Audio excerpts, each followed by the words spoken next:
우리는 단순한 숫자의 오르내림에 베팅하는 것이 아닙니다. 극심한 공포는 반드시 위대한 기술을 낳는다는 수백 년 인류 역사의 섭리에 투자하고 있는 것입니다. 얼마 전 뜨거웠던 주주총회 현장을 직접 다녀오고 또 지난 3년 가까운 시간 동안 하나의 기업, 하나의 거대한 기술 트렌드와 동행해 오면서 제가 느낀 투자 철학이 하나 있습니다. 주식시장에서 공포는 피해야 할 대상이 아니라 새로운 시대의 문을 여는 가장 강력한 열쇠라는 사실입니다. 오늘은 단기적인 주가 차트나 눈앞의 호재를 넘어 인류 문명의 역사를 관통하는 아주 깊고 거시적인 이야기를 해보려 합니다. 여러분께 역사적 사례를 들어 가장 극심한 공포 뒤에 어떻게 새로운 신기술이 등장하여 세상을 구원했는지, 그리고 2026년 현재 우리가 직면한 거대한 불확실성을 뚫어낼 마지막 퍼즐에 대해 이야기 나누고자 합니다.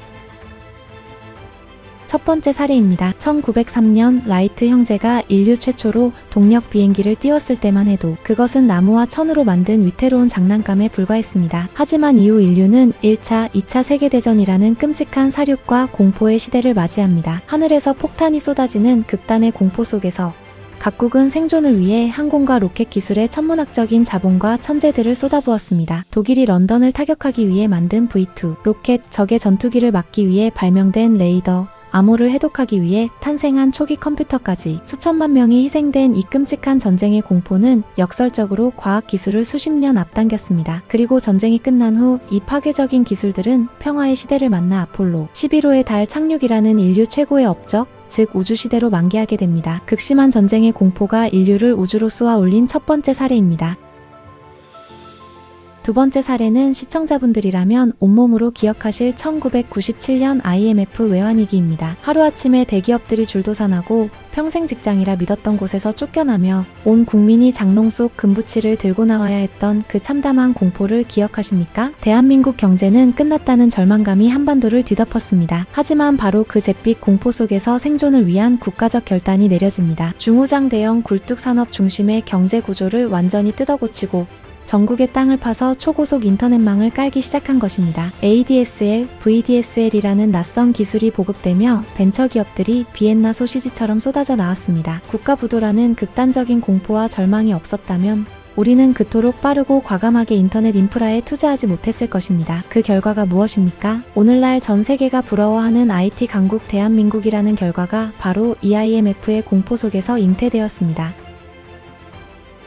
세 번째 사례입니다. 시계를 조금 더 돌려 2008년을 보겠습니다. 미국의 초대형 투자은행 리먼 브라더스가 파산하며 시작된 서브프라임 모기지 사태. 전 세계 금융 시스템이 도미노처럼 붕괴하고 100년 역사의 기업들이 휴지 조각이 되는 것을 보며 글로벌 경제는 말 그대로 패닉에 빠졌습니다. 자본주의 시스템 자체가 붕괴할 수 있다는 공포가 월스트리트를 지배했습니다. 그런데 그 캄캄한 터널의 끝에서 세상을 구원한 빛은 금융이 아닌 기술에서 터져나왔습니다. 바로 애플의 아이폰, 즉 스마트폰 혁명입니다. 세계 경제가 성장의 동력을 잃고 헤맬 때 내 손안의 작은 컴퓨터는 모바일 생태계, 앱스토어, 플랫폼 경제라는 전혀 새로운 디지털 신대륙을 창조해냈습니다. 무너져가던 글로벌 경제는 스마트폰이라는 신기술을 촉매제로 삼아 이후 10년이 넘는 거대한 초장기 강세장을 만들어냈습니다. 금융 붕괴의 공포를 IT 모바일 혁명이 잠재운 것입니다.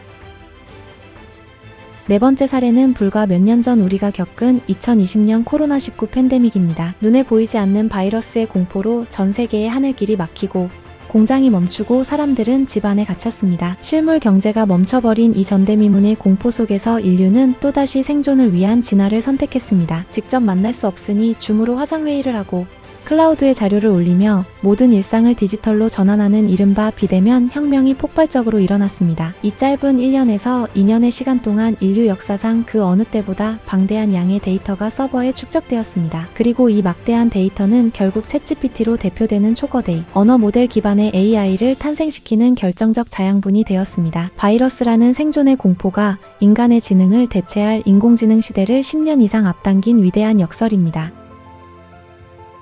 시청자 여러분, 2026년 현재 전 세계를 감싸고 있는 가장 큰 공포와 불확실성은 무엇입니까? 금리, 인플레이션, 지정학적 위기? 아닙니다. 진짜 산업계의 턱 밑까지 차오른 근본적인 공포는 바로 물리적 성장의 한계입니다. 앞서 팬데믹이 낳은 인공지능은 세상을 완벽하게 바꿀 것처럼 보입니다. 스마트 안경을 쓰고 공장 전체가 디지털 트윈으로 돌아가며 인간의 노동을 대체하려고 하죠. 하지만 이 거대한 AI 시대의 이면에는 끔찍한 병목 현상이 존재합니다. 바로 전력 소모와 발열입니다. 지금 AI 데이터 센터 하나를 돌리는데 중소도시 전체가 쓰는 전기가 필요합니다. 구리선으로 전기를 보내면 중간에 열로 다 날아가 버리고 기계는 불타오를 듯이 뜨거워져 막대한 냉각수가 필요합니다. 인간의 지능을 뛰어넘으려는 기계가 지구의 에너지를 갉아먹으며 물리적 한계에 부딪힌 것입니다. 이 에너지 위기와 발열의 공포를 해결하지 못하면 AI 혁명도 자율주행도 로봇공학도 여기서 성장을 멈춰야 합니다. 이 극심한 2026년의 공포를 단숨에 찢어밟길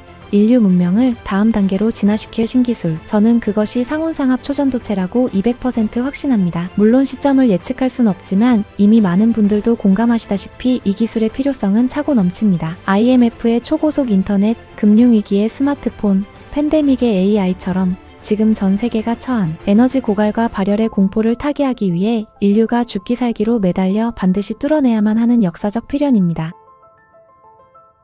제가 3년이라는 긴 시간 동안 숱한 조롱과 주가 변동성 속에서도 묵묵히 자리를 지키며 기업의 공장 현장 기사 하나하나까지 뜯어보고 주주총회에 참석해 경영진의 눈빛을 확인하는 이유가 바로 이것입니다. 우리는 단순한 숫자의 오르내림에 베팅하는 것이 아닙니다. 극심한 공포는 반드시 위대한 기술을 낳는다는 수백 년 인류 역사의 섭리에 투자하고 있는 것입니다. 지금 당장 시장이 알아주지 않고 외부 불확실성이 우리를 흔들지라도 이 역사적 법칙을 이해하고 있다면 우리의 투자는 결코 길을 잃지 않을 것입니다. 어둠이 가장 짙을 때가 새벽이 오기 직전입니다. 2026년 우리가 마주한 이 물리적 한계의 공포 뒤에 상온상합, 초전도체라는 찬란한 문명의 새벽이 기다리고 있음을 저는 믿어 의심치 않습니다. 여러분의 든든한 투자 동반자로서 저 역시 이 거대한 시대적 변화를 영상으로 기록하며 끝까지 함께하겠습니다.